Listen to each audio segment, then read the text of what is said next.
a minha tradução diz assim: não falai em segredo, nem lugar algum de trevas na terra. Não disse a descendência de Jacó: buscai-me em vão, eu sou o Senhor. Falo a verdade e proclamo o que é direito. Congregai-vos e vinde, chegai-vos todos juntos, vós que escapais das nações. Nada sabem os que carregam lenho de suas imagens de escultura e fazem súplica a um Deus que não pode salvar. Declarai e apresentai as vossas razões, e tomem conselho uns com os outros. Quem fez ver isto desde a antiguidade? Quem desde aquele tempo o anunciou? Porventura não fiz eu, o Senhor? Pois não há outro Deus senão eu, Deus justo e Salvador. Não há outro além de mim. Olhai para mim e sede salvos, vós todos os limites da terra, porque eu sou Deus e não há outro. Por mim mesmo tenho jurado da minha boca, saiu o que é justo, e a minha palavra não tornará atrás diante de mim. Se dobrará todo o joelho e todo jurará toda a língua. De mim se dirá: tão somente no Senhor há justiça e força.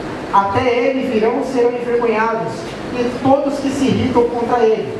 Mas no Senhor será justificada toda a descendência de Israel, e nele se gloriará. Amém? Amém. Vamos orar, irmãos? Pai Santo, Pai querido, de graça, Pai de amor, meu Deus, eis aqui, Senhor, a Tua palavra, Pai.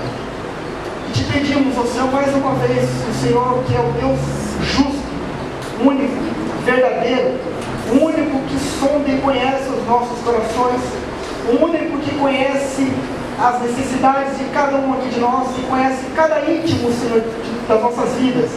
É o Senhor, meu Deus, que sonda o mais profundo dos nossos corações, meu Deus, e sabe o que é ali, meu Pai. Te pedimos nessa hora, que a Tua palavra, que o Senhor venha falar conosco, meu Deus, que o Teu Santo Espírito, meu Deus, através da minha vida, venha proclamar aquilo que é do Senhor, meu Deus, e não permita, não deixe, meu Deus, nada aqui em mim atrapalhar, meu Deus, o Teu querer de falar conosco, Pai. Santo, querido Deus, aquele que tem ouvido, ouça o que o Espírito diz à igreja. Amém? Amém, meus irmãos? O texto que nós lemos aqui agora é um texto do livro, do profeta Isaías, que também é chamado do profeta messiânico, que foi um profeta em que mais vezes falou sobre a vinda do Messias. O profeta Isaías, ele profetizou essas coisas há mais ou menos 700 anos antes da vinda de Jesus. E ele falou muitas coisas que nós chamamos de dupla profecia. Coisas que aconteceram na sua época e coisas que ainda iriam acontecer, que aconteceram nos tempos de Jesus. Então, um dos exemplos dessa dupla profecia foi que ele profetizou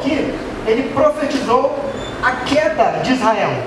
Ele disse que Israel seria levada para a Babilônia e ali ficaria presa.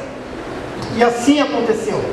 Israel foi levado cativo, todo o povo, toda a nação foi levado cativo para a Babilônia e ficaram 70 anos presos ali naquele lugar, naquele local. Mas ele profetizou também que Israel seria restaurado, seria novamente o povo voltaria daquele lugar de cativeiro e novamente seria uma nação. E ele profetizou, ele disse que através da vida de um homem, que era um rei, que nem tinha nascido ainda, chamado Ciro, que esse rei seria o rei ali responsável pela libertação daquele povo, pelo povo de Israel. Mas quando eu digo que é dupla profecia, porque esse rei também, ele tipifica o rei dos reis e Senhor do Senhor, que é o Senhor Jesus, que é aquele que viria e libertaria não só do jugo dos babilônicos, mas o jugo do pecado. Foi isso que Jesus fez nas nossas vidas. Então aí a dupla profecia. E Israel ficou preso ali na Babilônia, como eu disse, E eles tiveram que ir para a Babilônia. Eles tiveram que passar aquele período na Babilônia. Mas como é que pode? Eles não eram o povo de Deus? Não eram o povo escolhido por Deus? Por que eles tiveram que parar na Babilônia? Qual foi o erro deles tão grave que fez com que eles fossem parar na Babilônia? O problema de Israel, irmãos, é que Israel, apesar de ter a revelação de Deus através das escrituras, dos profetas, Israel tinha um problema muito grande com a questão da idolatria. Passava o tempo e Israel adorava outros deuses, esquecia do Deus Salvador e começava a adorar outras divindades, outros deuses.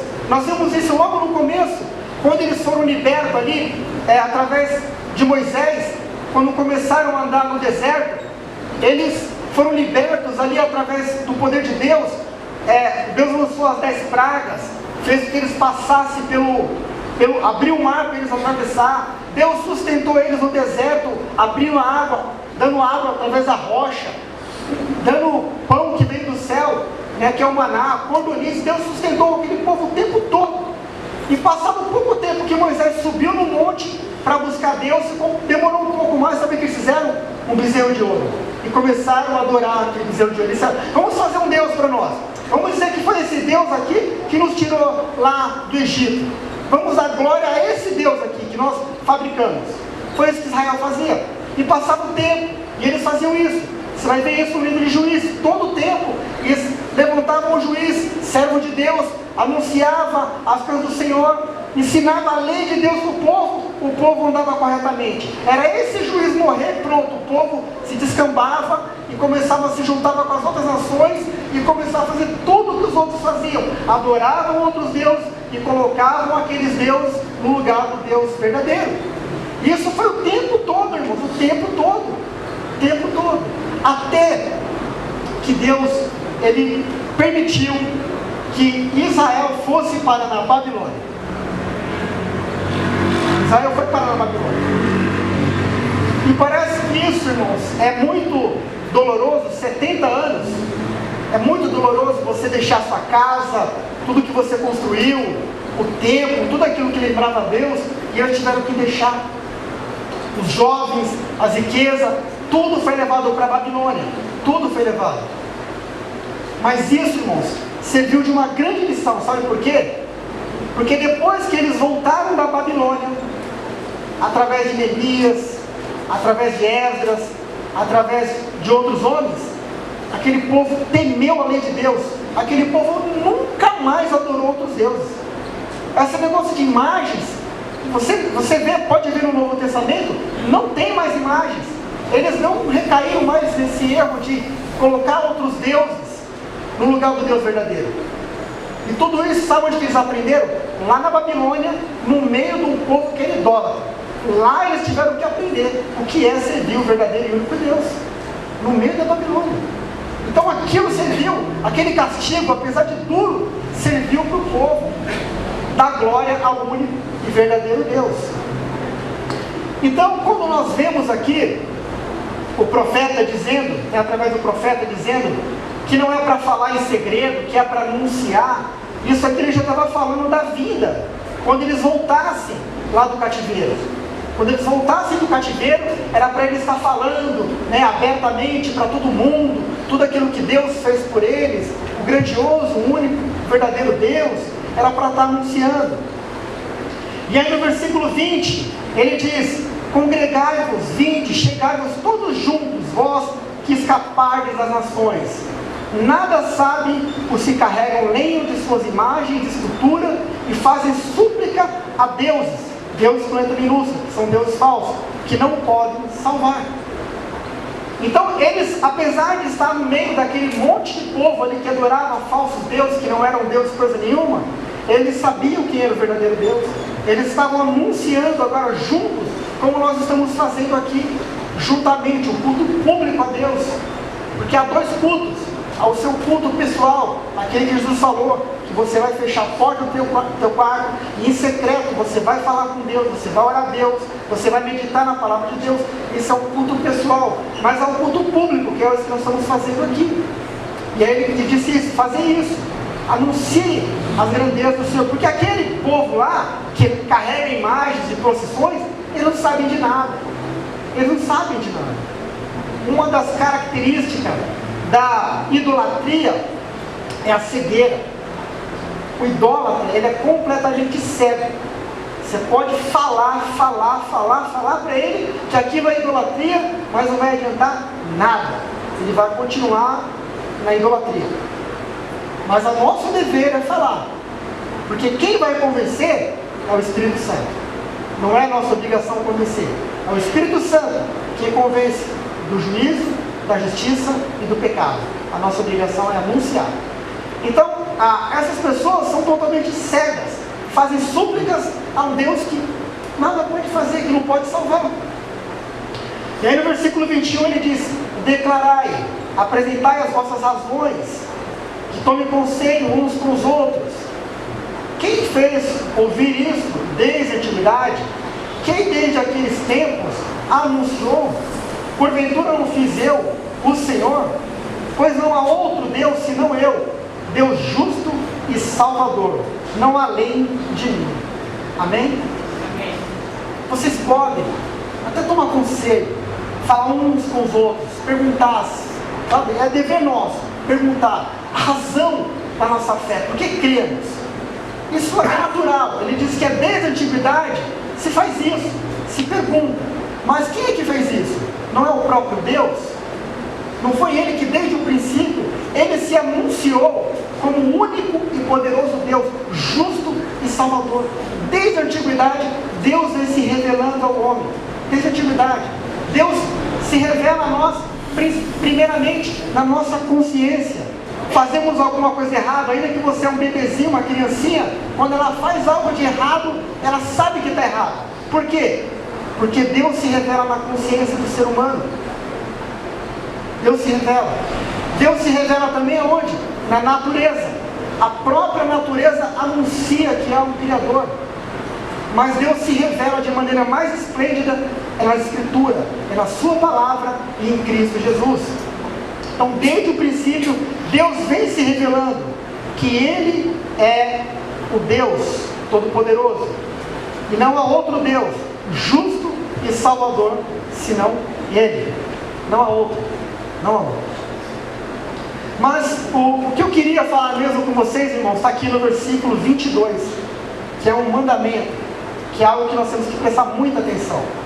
Versículo 22, ele diz assim: olhai para mim e sede salvos, vós todos o limite da terra, porque eu sou Deus e não há outro. Amém?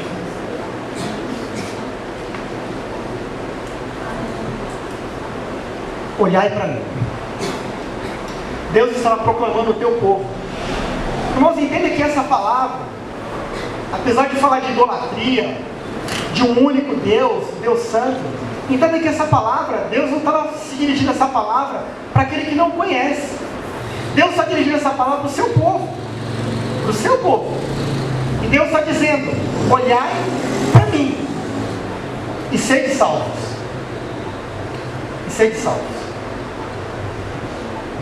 O judeu, depois que passou todo esse período aqui, que ele volta do cativeiro, que ele se estabelece em Israel, que ele tem lá a sua forma de culto novamente, através do templo e tudo mais, no primeiro século, no tempo de Jesus e dos apóstolos, aqueles homens, eles acreditavam que, por ele passar aquele período na Babilônia, eles não mais faziam imagem de escultura, eles não eram mais idólatras.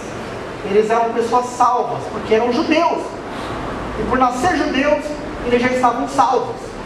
Essa era a confiança deles. A confiança deles estava nas suas normas de práticas da lei, né, em todo o rito ali judaico. Essa era a confiança deles. E aí Jesus vem descortinando para aqueles homens, na cara deles, dizendo: não, não. Se vocês acham que porque vocês praticam a lei vocês são salvos, não são. Porque nem mesmo praticar a lei vocês conseguem. Porque aquele que tropeça em alguma coisa da lei, tropeçou em toda a lei. Então aqueles homens, assim como nós, quebramos a lei de Deus todo o tempo. Mas eles achavam que não. Eles achavam que não. Que eles eram justos. Por quê? Porque eles eram judeus. Então, até como o pastor aqui citou, o jovem rico, né, que se achava guardador de toda a lei. Eu guardo a lei. Senhor, primeiro ele faz a pergunta, né? Senhor, o que eu faço para ser salvo? Aí Jesus fala para ele, vocês conhecem os mandamentos do Senhor? Sim, conheço todos. Honro meu pai e minha mãe, faço isso, faço aquilo, faço aquilo outro. Muito bem, muito bem. Agora pega tudo que você tem, a tua riqueza, dá aos pobres, vem e me segue. O que foi que aquele jovem fez? Saiu triste. Sabe por que ele saiu triste? Porque ele estava quebrando, assim como todos os judeus naquela época, o mandamento de Deus, que é colocar o Senhor teu Deus acima de todas as coisas. Eles estavam colocando o dinheiro acima de Deus. E aquela foi uma prova de que eles achavam que a pessoa que era rica já era de Deus. Por isso que ela era rica, porque ela é de Deus. Por isso que ela estava prosperando. Também me engano. Jesus disse, não, a coisa mais difícil que tem é um rico entrar no reino dos céus. Por que era difícil? Porque ele se apoiava, ele tinha o amor dele nas suas riquezas. E isso é idolatria. É idolatria. Você vai ver Paulo falar isso em Colossenses capítulo 3. Mortificai em vós as coisas do mundo, a lascívia, tal, e a avareza, que é idolatria. Então, o judeu do primeiro século, ele era idólatra. Por quê? Porque amava o dinheiro, amava as riquezas. Por isso que ele era idólatra. E achava que não era, porque ele não tinha uma imagem de escultura na casa dele mais, então ele não se achava idólatra. Mas ele era idólatra, porque adorava as riquezas. Além de adorar as riquezas, ele adorava também o poder. Eles adoravam o poder. Eles adoravam, tá? Vocês adoram os primeiros lugares, as primeiras fileiras. Vocês adoram ser saudados pelas pessoas na praça. Então eles tinham um orgulho. Eles adoravam a si mesmos. Idolatria. Idolatria. Então Jesus vem mostrando que o homem, sozinho, ele jamais consegue cumprir a lei de Deus. Jamais. É isso que Jesus mostrou. Então, quando o profeta diz aqui, olhai para mim, é somente nele, em Jesus Cristo, que nós vamos conseguir ser libertos de toda idolatria, toda quebra, todo pecado que é em nós. Somente Jesus Cristo. Não há outra maneira. Então nós temos que olhar para Jesus, primeiramente, nós temos que olhar para Jesus conforme fez aquela mulher, aquela pecadora, né, de Lucas capítulo 7, aquela mulher que, quando o fariseu chama Jesus para estar na casa dele, Simão, fala, vamos até minha casa, lá os seus discípulos vão para lá, e Jesus está lá, e aí chega essa mulher pecadora, e ela começa a chorar nos pés de Jesus, ela traz um vidro de alabastro, e ela chora ali nos pés de Jesus, e vai enxugando os seus pés com o cabelo, e vai ungindo com aquele vaso de alabastro. Ela vai fazendo isso. Aí aquele homem cochicha no ouvido do outro e fala assim, tá vendo essa mulher? Se ele fosse profeta mesmo, ele sabia que ela era pecadora. E aí Jesus, conhecendo o coração dos homens, disse, Simão, vou te falar uma coisa. Se alguém deve 500 denários para um rei, e o outro deve 50, os dois chegam diante do rei, e o rei fala, perdoa os dois, estão perdoados, pode ir embora, não me deve mais nada. Qual desses dois amará mais a este rei? E aí Simão disse, de certo aquele que devia mais. Disse bem, Simão, aquele que mais tem pecado, que mais reconhece o seu pecado, esse que vai me amar mais. E essa mulher fez isso. Simão, eu entrei na tua casa, e era costume do judeu, quando entrava na casa do judeu, lavar os pés da pessoa. Era costume do judeu, quando entrava na casa do judeu, ungir a cabeça com óleo. Era costume do judeu, quando entrar lá, dar um beijo no rosto. Era costume fazer isso. Aí Jesus disse, Simão, eu entrei na tua casa, e você não lavou os meus pés. E essa mulher está lavando os meus pés com lágrimas. Até agora está lá chorando, lavando meus pés com lágrimas. Simão, você não ungiu a minha cabeça.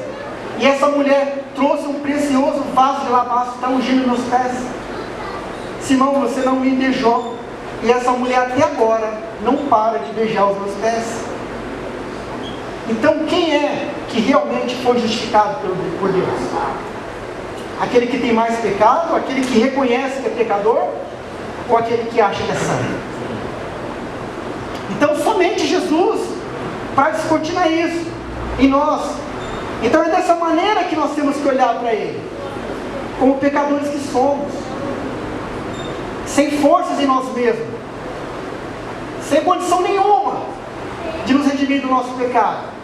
É dessa maneira que temos que se aproximar dele, reconhecendo que sem Ele a nossa única certeza é a morte, e que o salário do pecado é a morte. E com a morte sem Cristo, você já sabe. É dessa maneira que nós temos que se aproximar dele, como pecadores que somos. E de outra forma também, nós temos que nos aproximar de Jesus esperançosos, tendo a esperança de que nele encontraremos todo aquilo que a nossa alma precisa e deseja. Somente Jesus. Nós temos que nos aproximar dele, olhar para Jesus, assim como aquele povo que no deserto olhava ali para a serpente de bronze. Nós falamos isso toda vez na Santa Ceia. Assim como Moisés levantou a serpente no deserto, assim importa que o Filho do Homem seja levantado, para que todo aquele que nele crê não pereça, mas tenha a vida eterna. Então o que acontece? No deserto, o povo se rebela contra Moisés. Se rebela, começa a reclamar, murmurar. O que Deus faz? Manda serpentes. E aquelas serpentes começam a picar o povo, começa a matar o povo. E aqueles homens desesperados falam: e agora, Moisés? O que a gente faz? Porque eles não podiam clamar a Deus, eles tinham que pedir para Moisés. Eles tinham um intermediário, eles não podiam chegar direto a Deus, eles tinham intermediário, Moisés. Moisés clama a Deus: Moisés, a gente vai morrer nesse deserto. Clama. Moisés clama a Deus, e o Senhor fala: faz uma serpente de bronze, e todo aquele que olhar para que for picado e olhar para a serpente ficará imediatamente curado. E aqueles homens faziam isso. Todos aqueles que eram picados por aquelas serpentes, eles olhavam para a serpente de bronze que foi levantada por Moisés, e eles eram imediatamente curados. Se nós olharmos para Jesus e saber que Ele é o único capaz de tirar de nós o veneno chamado pecado, nós também seremos curados. É dessa maneira que nós temos que olhar para Jesus, esperançosos, que seremos curados do nosso pecado. Feito isso, olhando para Jesus, olhando para o Salvador, para Deus, diz aqui no versículo 22, olhai para mim e sede salvos. A bênção muito grande em olhar para Jesus Cristo, a bênção de olhar para Ele e ser salvo. Salvo do que, irmãos? Como eu já disse, do pecado. Aqueles homens, Jesus na sua época, Ele disse, está lá em João capítulo 8, 32, é somente conhecendo a verdade, que é Cristo Jesus, que nós seremos libertos do pecado, salvos do pecado. Então, olhando para Jesus, nós vamos ter essa salvação. Essa salvação, irmãos, que ela se dá em 3 partes, em 3 momentos se dá a salvação. Alguém até perguntou para mim, o irmão perguntou para ele: Fernando, o que é a conversão? Como é que é a conversão? O que é a conversão de verdade? Porque essa pessoa se converte, mas continua errando. Como é que é a conversão? O que se dá? A conversão, irmãos, ela se dá em 3 partes. E essa conversão, ela se dá no momento que você se entrega, dá a sua vida para Jesus e deixa que Ele seja o Senhor da tua vida. Aí você volta. Conversão quer dizer voltar. Nós estávamos indo para um caminho, o caminho de perdição, o caminho de morte, o caminho do fogo, do lago, e nós temos que fazer voltar, uma conversão, voltar para o Senhor. Essa conversão é através de Cristo Jesus. E essa conversão, ou essa salvação, se dá em 3 momentos.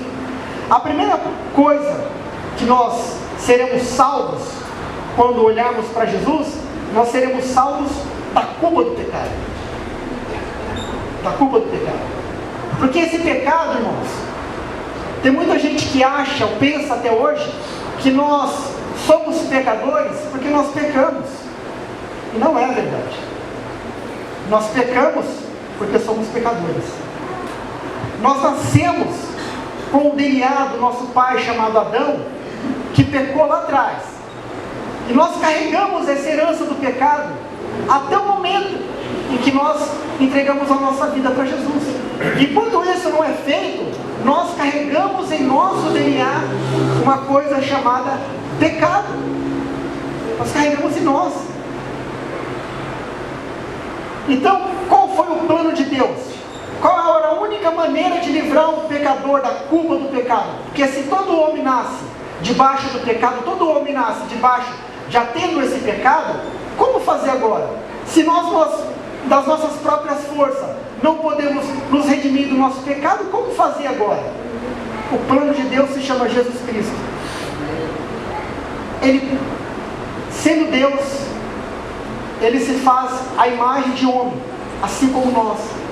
Ele nasce de uma mulher, mas ele não carrega em si o pecado, porque ele não foi gerado por homem, ele foi gerado pelo Espírito Santo. E esse homem sem pecado, sem mácula, sem mancha, que representa o Cordeiro, ele vai e morre no lugar do pecador. Ele é o substituto do pecador. Eu e você. Ele é o nosso substituto.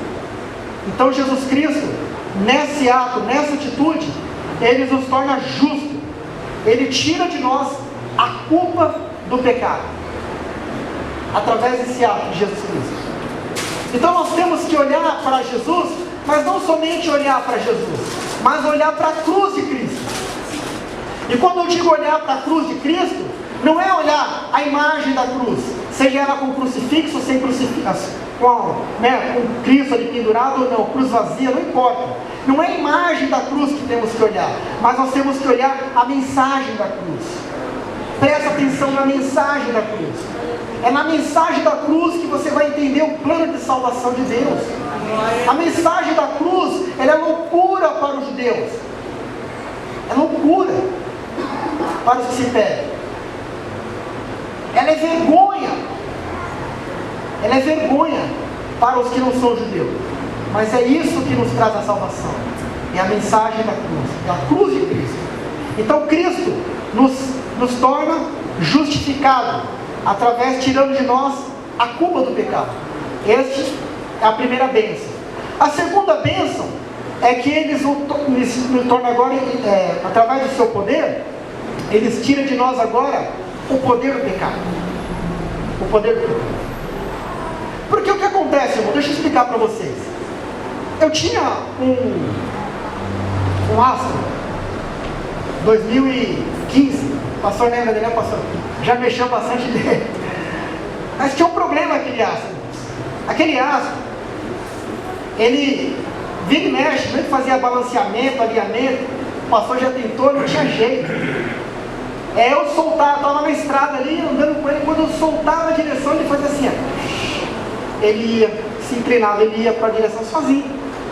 Não tinha jeito, mas eu soltar a direção dele, aquele carro fazia isso. Fazia isso, se inclinava. O que eu estou querendo dizer com isso, irmãos?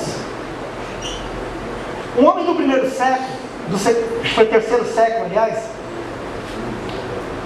ele disse o seguinte, que o pecado, ele não nos afetou totalmente, que nós somos livres para tomar decisões, nós somos livres, que o pecado não nos afeta. E esse homem, ele foi combatido por Agostinho de Hipona, que nós chamamos, a Igreja Católica chama de Santo Agostinho, e Agostinho vai lá e combate ele e fala, não, Nós somos afetados pelo pecado, sim. O homem natural, ele não consegue por si só falar não ao pecado. Ele é como aquele astro que eu te falei para vocês. Se solta ele vai se inclinar para aquilo que é mal. Ele vai fazer o que é mal. Se deixa ele tomar a decisão, ele vai tomar a decisão errada. Assim somos nós.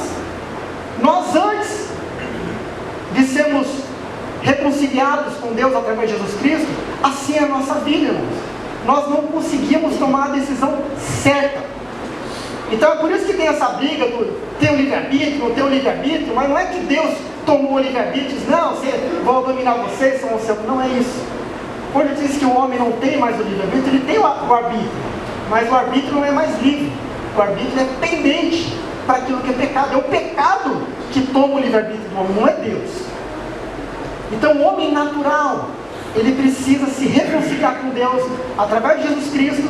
E através de Jesus Cristo agora, como disse o apóstolo Paulo, agora vocês são novas criaturas. Agora tudo se faz novo. Agora temos o poder e a capacidade de dizer não para o pecado. Então Jesus Cristo, ele nos dá também essa bênção. Nos tira a culpa do pecado e o poder do pecado. O pecado não mais tem poder sobre a tua vida. Leia Romanos capítulo 6. O pecado não tem mais poder sobre a tua vida. Se você foi justificado por Cristo, o pecado não pode dominar mais a tua vida. Você pode sim dizer não para o pecado. Mas uma outra coisa, que é ainda maior e mais gloriosa, que o Senhor nos deu, a bênção que Ele nos deu, foi tirar o poder, a culpa do pecado, o poder do pecado. Agora, com a salvação, Ele tira a presença do pecado. E quando vai ser isso, Fernando? Aqui? Não. Não é aqui. Nós ainda vamos viver nesse corpo sujeito a pecados. Temos que dizer não. Por isso que nós temos que batalhar. Por isso que a Bíblia diz que nós temos que procurar andar em espírito. Essa luta do homem natural querendo tomar conta de nós, que vai nos fazer inclinar para o pecado. Nós temos que andar em espírito. Assim vamos vencer o pecado.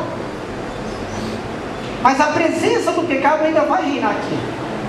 Nós só seremos livres da presença do pecado é lá na glória, aonde Cristo Jesus está. Lá na glória. E não há riqueza maior, irmãos, do que um dia estar com os anjos, com o Senhor, dizendo santo, santo, santo é o Senhor.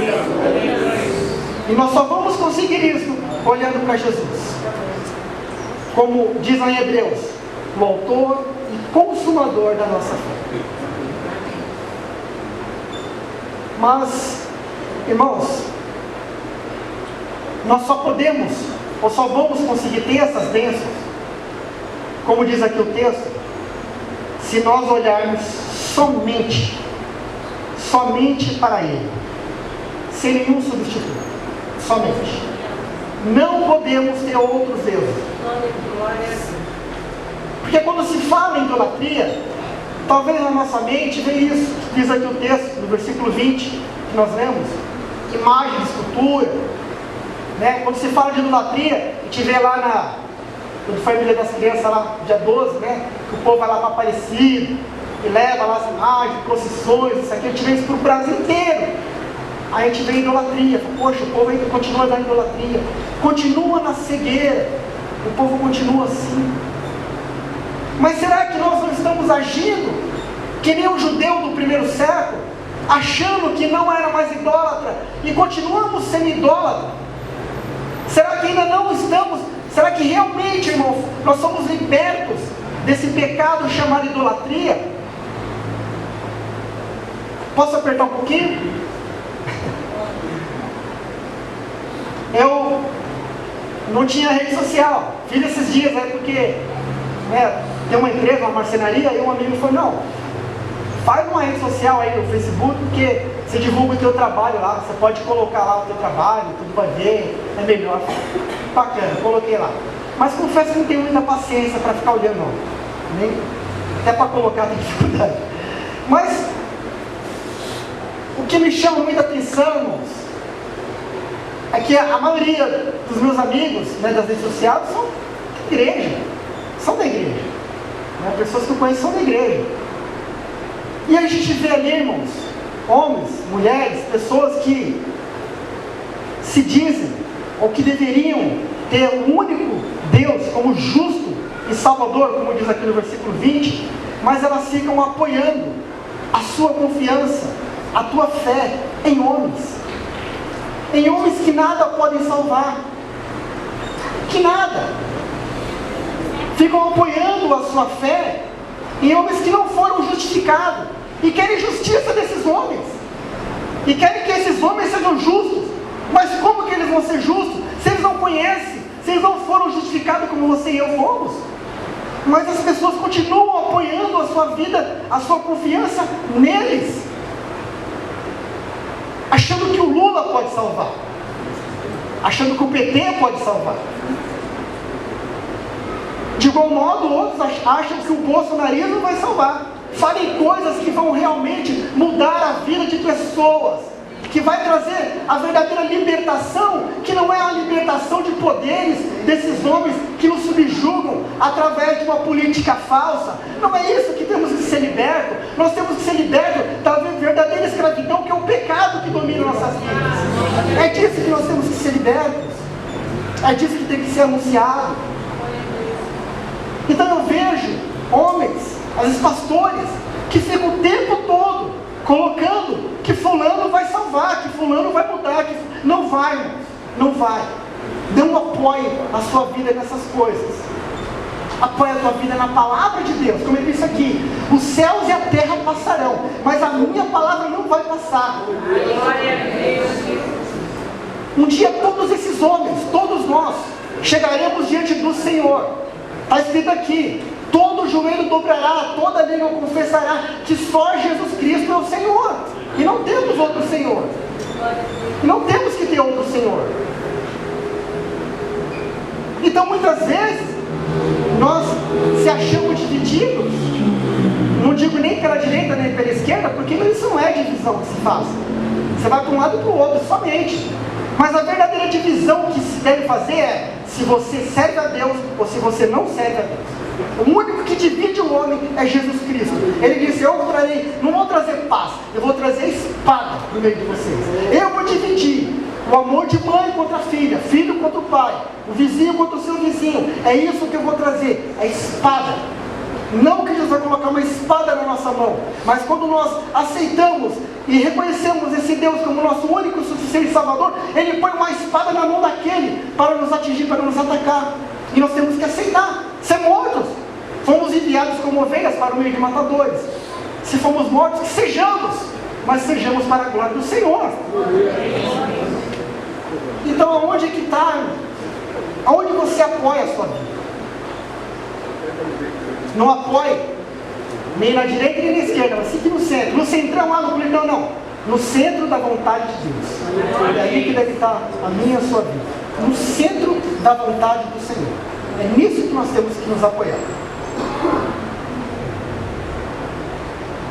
Então, dizer, irmãos, que idolatria é somente imagens, é imagens, mas imagens que são feitas até pela televisão, pelo celular. Estão adorando do mesmo jeito, estão adorando imagens. Mas ainda há coisa mais sutil ainda. Ainda há algo mais sutil do que isso. Isso aí está escancarado. Isso qualquer que quiser ver, vê o que eu estou falando. Mas há algo ainda mais sutil, irmãos, com relação à idolatria. Se eu, Fernando, subo aqui para pregar a palavra, querendo receber depois tapinha nas costas e dizer, puxa, que palavra, idolatria. Eu estou idolatrando a mim mesmo. Eu estou querendo receber aplausos. Isso é idolatria. Eu não posso colocar nada. Eu e você não podemos colocar nada. Qualquer coisa no lugar que se chama Deus. A glória é dele. A honra é dele. O louvor é dele. Tudo para ele, por ele, para ele. Tudo dele. Se você canta na igreja, se você faz algo na igreja, se você dança, se você doa, seja o que for que você faz, irmãos. Se você faz pensando em receber qualquer tipo de aplauso, idolatria, você está adorando a si mesmo. Você está querendo receber louvores de homens. Não faça isso. dê a Deus a glória que é dele. Ele diz aqui em Isaías: eu sou o Senhor, e a minha glória a outro eu não darei. Qualquer coisa, irmãos, que nós viemos fazer e colocar no lugar de Deus é idolatria. Se você ama mais o teu filho, a tua filha, o teu trabalho, se você ama o que você tem, mais do que a Cristo Jesus, não só a palavra minha, mas dele, você não é digno de mim. Idolatria. Não temos, irmão, que colocar nada, absolutamente nada, na frente do Senhor. Ele tem que estar acima de todas as coisas. Não só acima, mas ele tem que ser dono de todas as coisas. É ele que dirige todas as coisas. Ele não tem que estar em primeiro da tua agenda. É ele que faz a tua agenda. É ele que te dirige. É ele que te leva. É ele que faz você ir. Aquele que é de Deus é guiado pelo Espírito de Deus. Quando fazemos qualquer coisa para colocar no lugar de Deus, idolatria.